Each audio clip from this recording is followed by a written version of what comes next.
धर्म के नाम पर कर्मकांड के सहारे पहले से ही महिलाओं का शोषण होता आया है। चमत्कार दिखाने के नाम पर, बच्चा पैदा करने के नाम पर, लकीर देखने के नाम पर, हाथ दिखाने के नाम पर, झूठे झांसे के नाम पर भी कथावाचक है। ज्यादा से ज्यादा जो पकड़े जाते हैं, जिनकी खुल जाती है, पहले से ही राम रहीम, आसाराम और भी कई महाराज हैं जो जेलों में बंद हैं।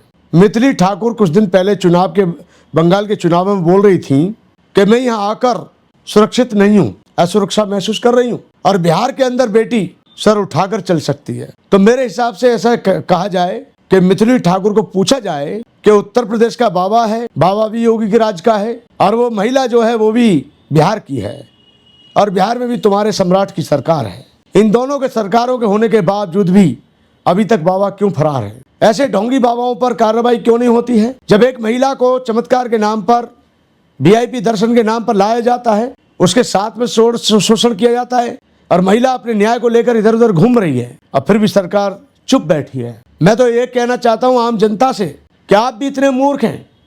इन बाबाओं के पास अगर कोई शक्ति होती तो ये अपनी इज्जत बचाने के लिए इधर से उधर नहीं भागते। जिन भगवान की आड़ में ये आपको परेशान करते हैं, जिन भगवान की आड़ में ये अपने आप को कहते हैं हम ईश्वर के सच्चे भक्त हैं, वह हमारी पुकार सुनते हैं, और एक तरफ कहा जाता है कण कण में भगवान है, रोम रोम में भगवान है, रग रग में भगवान है, तो फिर आप ऐसे कर्मकांडी बाबाओं के चक्कर में क्यों आते हो? उस महिला ने इसके ऊपर विश्वास किया, पवन देव महाराज के ऊपर, और पवन देव महाराज तो एक ऐसे संगठन के प्रवक्ता हैं जिन्होंने महिलाओं की इज्जत बचाने का ठेका लिया है, और जिसका नाम है, जानते हो संगठन का नाम क्या है? करनी सेना। जो करनी सेना आए दिन, जिनका खून गर्म रहता है, जो आए दिन किसी को मारने पर उतारू रहते हैं, किसी की गर्दन काटने पर शर्त लगाते हैं, अगर करनी सेना में दम है और करनी सेना अपने आप को मानवतावादी संगठन मानती है, तो सबसे पहले पवन देव महाराज का वो पूरी तरह से बुरा हाल करे और उसको पुलिस के हवाले करे और उसको खुद भी सजा दे। लेकिन ऐसा नहीं हो सकता। तुम कुछ भी करो, हम तुम्हें छुपाते रहेंगे, बचाते रहेंगे। अगर आज बाबाओं के खिलाफ या दुराचारियों के खिलाफ, दुष्कर्मियों के खिलाफ अगर सरकार ठोस कदम उठा ले तो बहुत सारे लोग गलत काम करने से कांपेंगे। ये यही की बात नहीं है।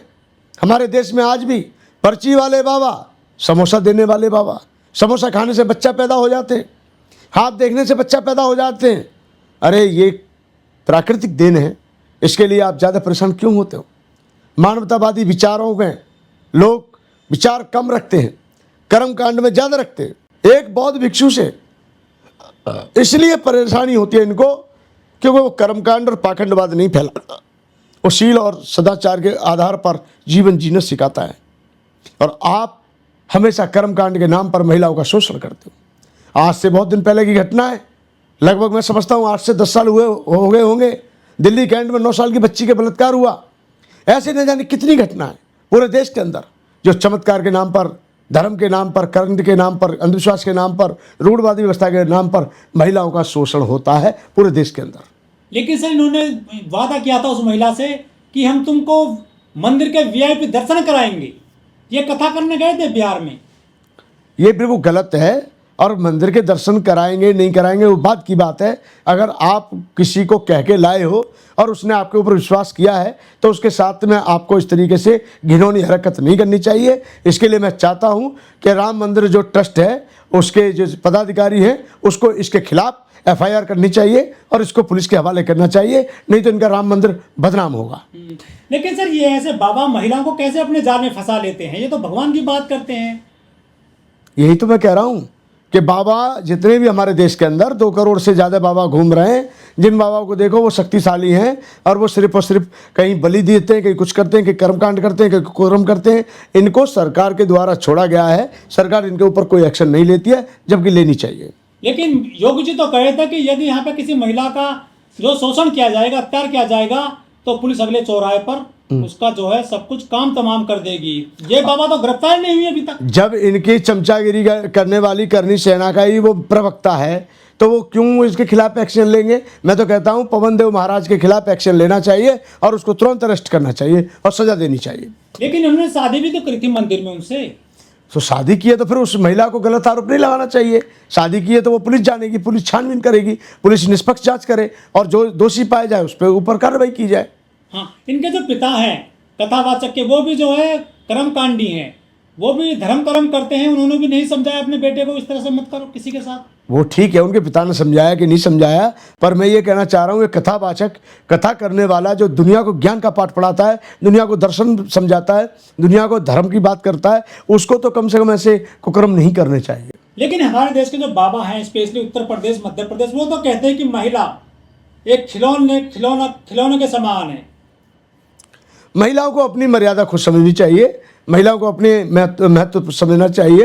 हाँ, उनके लिए खिलौना हो सकती है, हमारे लिए वो देश की नारी है, हमारे लिए बेटी है, हमारे लिए बहन है, हमारे लिए माँ समान है, और हमारे लिए वो सबसे पहले देश की नारी है। नारी का सम्मान करना हमारा कर्तव्य है। एक बाबा ने कहा था कि महिलाएं 20 जगह मुंह मार लेती हैं शादी से पहले तक, 25 साल की उम्र तक। हाँ, तो हो सकता है उनके परिवार में किसी ने, उनकी बहन बेटी ने मारा होगा, इसलिए उनको याद होगा। हर महिला के बारे में कुछ भी बोलना ठीक नहीं है ना। एक बाबा को, साधु को, संत को, सूफी को, फकीर को ऐसी भाषा शोभा नहीं देती है। हालांकि मैं गलत बोल रहा हूँ कि उनकी बेटी ने किया होगा, उनके बहन ने किया होगा, मुझे भी ऐसा नहीं बोलना चाहिए, बट ऐसे बाबाओं के खिलाफ कानूनी कार्रवाई हो जो किसी भी महिला के ऊपर टीका टिप्पणी कर रहे हैं और उनके रहन सहन के ऊपर टीका टिप्पणी कर रहे हैं, उनकी जो मर्यादा को तार करते हैं, वो बाबा नहीं हो सकते, वो किसी न किसी रूप में भक्षक ही हो सकते हैं, वो रक्षक नहीं हो सकते। तो भगवाधारी चोले के पीछे क्या ये एक दरिंदा छुपा होता है? हो सकता है, बिल्कुल छुपा हो, क्या दिक्कत है। ये बहुत से लोग साधु संत की आड़ में कुकर्म करते हैं, काले करते हैं। ज़्यादातर कितनी महिलाएं मिलती हैं, सरकार अगर चाहे तो इनको 24 घंटे के अंदर अंदर नंगा कर सकती है, लेकिन नहीं। यहाँ तो जो पार्टी की चमचागिरी करता है उसको बहुत बड़ी राहत और बहुत बड़ी हवेली और बहुत बड़ी ज़मीन जायदाद मिलती है। हमारे रामदेव जी को हज़ारों बीघा ज़मीन फ्री में मिल गई, पूरी ज़िंदगी आप 50 गज का प्लॉट नहीं ले सकते। वही रामदेव जो सबको 35 रुपये का पेट्रोल जलवा रहे थे, आज वो 135 पे कहते हैं, 107 पे कि मेरी पूछ पाड़ ले, मैंने जो बोला था क्या करूं। अरे क्या पागलपने की बात है। तुम पूरी ज़िंदगी समाज को पतंजलि के नाम पर लूट रहे हो, सरकार की तुम्हारे ऊपर पूरी तरह से छाया पड़ा हुआ है, सरकार का हाथ है आपके ऊपर, आप उसके आशीर्वाद से आगे बढ़ रहे हो, लेकिन आने वाले भविष्य में आप भी नहीं बच के जा पाएंगे। एक बार तो आप सूट सलवार पहन के भागे हो यहाँ से, अगली बार हो सकता है कहाँ भागोगे अंदाजा नहीं लगाया जा सकता। यदि ये बाबा मुस्लिम समुदाय से होता जाता है, फकीर होता, तुरंत कार्रवाई हो जाती, तुरंत उसको देशद्रोही कहा जाता, तुरंत उसको जो है मुस्लिम और हिंदू किया जाता, तुरंत पत्रकार बोल पड़ते, तुरंत जितने भी हमारे देश की समाज से महिलाएं दूसरी पार्टियों में, बीजेपी में, सबके सब निकल आती। लेकिन अब सारी महिलाएं जो इज्जत का ठेका लेकर घूमती हैं, स्मृति ईरानी, कंगना राणावत, अब चुप बैठी हुई हैं, जबकि दोनों इंजन की सरकार चल रही है और तीसरा इंजन उनका दिल्ली में बैठा हुआ है। इसके बावजूद भी बाबा आराम से घूम रहा है। हाँ, लेकिन जो महिला आयोग है या महिला संगठन है वो क्यों आगे नहीं आ रही?